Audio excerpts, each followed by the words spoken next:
Causes. What? Militarism. The policy of building up a strong military to prepare for war. Alliances.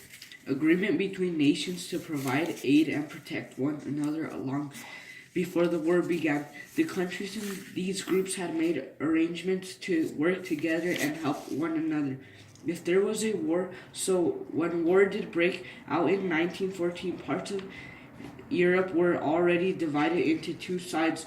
The opposing sides were Triple Alliance, Italy, Austria, Hungary, and Germany. Triple Entente, Russia, France, and Britain. Nationalism. Extreme pride in one's country at the settlement of the Congress of Vienna in 1815. The principle of nationalism was ignored in favor of preserving the peace. Imperialism. Great Britain, Germany, and France needed foreign markets after the increase in manufacturing caused by the Industrial Revolution. These countries competed for economic expenses in Africa. Assassination of Austrian Archduke. Francis Ferdinand was killed in Bosnia by a Serbian nationalist group called the Black Hand. Types of weapons in the World War. Machine gun, poison gas, submarine, airplane, tank. World War I was a time of fast change. Creative minds and great engineers worked together to develop new technology. Some of this technology we use today, like personal cameras, telephones, and radios. The wave in the 1919. The school in 1919, during the World War, the school had children of different ages sitting together in the lesson. There were often up to 60 children in a class. At the front would be a big wooden blackboard and on a stand on which the teacher wrote using a stick of chalk.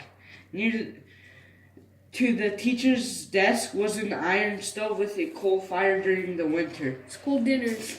The breakfast in 1906 was cocoa, porridge, and bread and butter. Perhaps they hoped it would get the children to school on time and they might do better at their lessons if they were not hungry.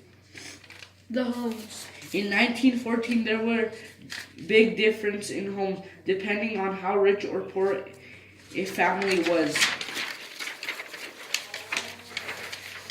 The richest upper-class families owned land and had two houses, one in the country and one in town. Their homes had 20 rooms or more.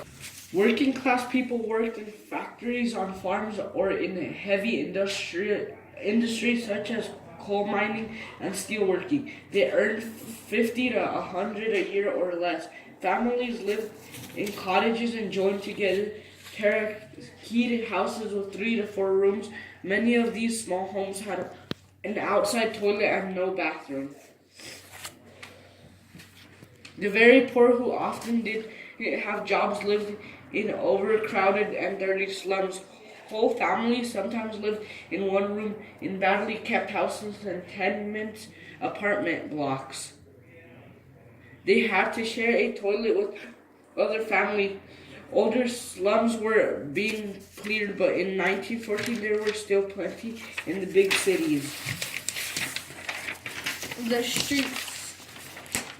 During War I, High Street looked very different from how it's today. There were no supermarkets or shopping centers. Shops were smaller and many were named after the families who owned them.